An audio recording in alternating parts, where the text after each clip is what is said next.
Hi guys, welcome back. நான் இப்போ தான் கிளம்பியிருக்கேன். முருகரை பார்த்தீங்களா எவ்வளோ அழகாக இருக்கார்ல. நான் டான்ஸ் ஆடிட்டு இருக்கேன். எப்படி இருக்குன்னு பார்த்துட்டு சொல்லுங்கள். நான் பாதி வீடியோ தான் போட்டிருக்கேன். ஃபுல் வீடியோ வேணுன்னா போன பாட்டிலே கமெண்ட் பண்ண சொல்லியிருக்கேன். கமெண்ட் பண்ணிட்டு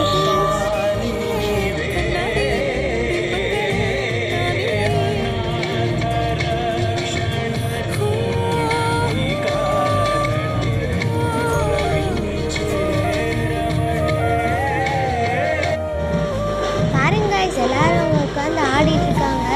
எங்களுக்கு பசிக்குதுன்னு நாங்கள் சீக்கிரம் வந்துட்டோம். ஆனால் எனக்கும் அங்கே ஆடணும்னு ஆசை தான். ஆனால் இதெல்லாம் போட்டு என்னால் ஆட முடியாது இல்லையா, அதனால